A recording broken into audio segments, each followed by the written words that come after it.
In one of the most horrific pieces of news to hit MMA since finding out Power Slap was actually a real thing, it is now being reported that Def Rebel, the in-house music production team behind a large majority of the music behind the walkout songs for the WWE, has now begun producing walkout songs for the UFC, reportedly as a cost-cutting measure. If it wasn't obvious just from the headline, this is a diabolically bad decision. This is so emblematic of so many of the issues surrounding the UFC at the moment. Like, we are literally talking about fighters walking out to stock music like it's a 2011 YouTuber intro. I have some thoughts about this piece of news, so in this video we are going to discuss who is Def Rebel, what does this mean for the actual product produced by the UFC, the importance of music and the walkout in MMA, and practicalities behind this whole situation. Def Rebel since 2019 have been the in-house music producers for the WWE's athletes' walkout songs. And outside of a few major stars, next to every WWE wrestler uses a Def Rebel produced walkout theme. In professional wrestling, a walkout theme is integral to the spectacle of the show. It helps set the mood for the audience and guides them into feeling a certain way, a way that the WWE wants the audience to feel. Bad guys have sinister music, good guys have chantable music, and so on. Unfortunately for the WWE, paying for royalties for established songs is extremely costly, especially considering the organization runs multiple shows a week with thousands upon thousands of televised walkouts per year. Therefore, almost out of necessity, the WWE has used in-house music producers for pretty much as long as they've had walkout music. Now, if you want to read up on the history of WWE music, I highly recommend you do. It was actually fascinating learning about the history behind this as a non-WWE fan myself. But if you're solely an MMA fan, all you need to know is that the current producers, Def Rebel, the ones who are allegedly making their way to the UFC, are absolutely hated among WWE fans, and are known for producing some of the most bland and soulless walkout themes in the company's history. From what I've read up on, they are extremely inconsistent in the quality of their themes and don't particularly do a great job on capturing the essence or vibe of a lot of wrestlers. I took the time to listen to a few of their themes and yeah, I keep making the joke, but it does literally sound like stock music. Not even B tier, like C tier action movie background noise. A lot of wrestling fans and even wrestlers themselves want the WWE to move on from Def Rebel. Like, I literally found a change.org petition to try and get them removed.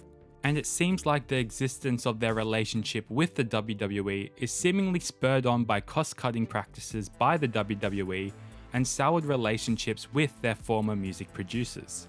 The UFC and WWE in their merge state have clearly identified that licensed walkout themes for the UFC are a sizable enough line item in their expenses. And while they have this music producing team on retainer, have obviously thought that using them for the UFC will be a decent idea. No matter what way you slice it, walkouts just aren't as important to the UFC as they are to the WWE. Remembering WWE is a scripted piece of entertainment, whereas the UFC is essentially a sport. It would be like saying music is obviously more important to season 1 of HBO's The Penguin compared to a Lakers vs Celtics game. On top of this, walkouts have never been of particular importance to the UFC in terms of production investment. Like when you side by side a UFC walkout to something we used to get in say Pride or Dream, the difference in effort is pretty obvious. Like, it's literally a crowd walk, there is no pyrotechnics or anything fancy, there isn't even a ramp. The UFC's walkout is dead simple. The fighter and their team, their chosen song, a few security guards, and the connection with the crowd. But in saying that, it's this simplicity which makes the UFC walkout so unique and so loved by fans. The UFC exploring removing one of like the only 3 factors of their walkout formula as a cost-cutting measure is just so emblematic of this era of the UFC and what has effectively been a scrubbing of any personality within the product of the sport. This whole situation reminds me in some ways of the Reebok deal, which I do believe is one of the most consequential decisions made by the UFC. Removing the choice from the fighter on what kit they wear and what sponsors they endorse represented a shift from the UFC being this platform for fun personalities competing in this wild sport, to a sanitized corporate product devoid of the soul which made it special, indifferent to any other major sports product. If this whole thing with Def Rebel and stock music walkouts is true, it's just another hit to the personality of the organization and again removes any substance that made it different to the other major sports leagues. Looking back, some of the most iconic moments in UFC history are important walkouts, and the licensed songs used played an integral part in that. I'm thinking Brock Lesnar's Enter Sandman walkout, or Anderson Silva's Ain't No Sunshine walkout, even John Jones' I'm Coming Home walkout. These are all important moments in UFC history that could have not happened with in-house stock music. The fans singing along, creating that energy in the arena just can't be done with songs they don't know and aren't connected with. In the WWE, wrestlers are walking out every week, often multiple times a week for the big stars. WWE fans are exposed to their favorite wrestlers' theme songs often and are able to familiarize themselves with it quickly. With the UFC, a fighter might only walk out twice a year. For a fan to become familiar with their theme song and become invested in the spectacle of the walkout would literally take years. Walkout music for a fighter is a chance for them to show their personality to the audience. Tai Tuivasa coming out to Celine Dion, or Alexander Volkanovski coming out to Land Down Under, Korean Zombie to Zombie by the Cranberries. This does a huge job in highlighting who these people are as individuals as well as fighters. Removing this choice once again continues this downtrend into fighters being one-dimensional punching and kicking machines with no connection to the audience. MMA hasn't had a breakthrough star for so long now, and this decision will not help with that. Another potentiality that scares me about this Def Rebel deal is the potential situation where the UFC makes exceptions. I mean, a situation where they say, okay, major stars or main eventers are allowed to choose their walkout song, but the bottom of the card isn't. Now this worries me because this becomes yet another power imbalance in the UFC between the organization and the fighters. Picking and choosing who can have licensed walkout music can't be done through any objective means, so that leaves Dana White and his team to manually choose who they will allow the privilege of what I believe is an important marketing tool for a fighter. It's not hard to imagine a situation where a fighter who is beefing with the UFC publicly and bam, they are no longer allowed their walkout music and have to use a generic stock one. I can also see a situation where there is a fighter the UFC want to push and bam, they get a licensed walkout song.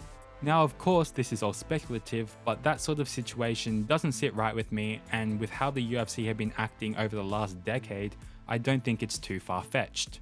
Again, this is just emblematic to a UFC that doesn't understand its audience anymore and has too much white-collar pressure to be something it's not. Also, the UFC has over 500 fighters on its roster. There is no chance that each fighter is going to get a unique theme. Once again, devoiding these fighters of any personality, at least in their presentation to the audience. So up until this stage, I've been speaking on ideals and what my personal beliefs are around the subject, but you have to be fair and actually look at if this decision is worth the money that would be saved. Unfortunately, there is no way of knowing how much the UFC pays in royalties or licensing fees. You'd have to imagine that a corporation of that size would have a healthy negotiating platform with licenses, but again, no way of knowing for sure.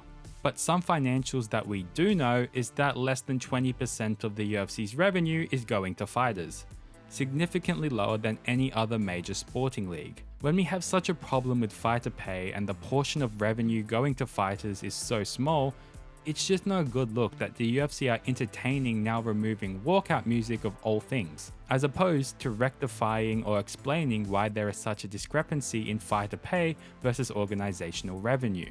To me, it just again doesn't feel right that this is where we are choosing to cut costs considering the grand scheme of the organization.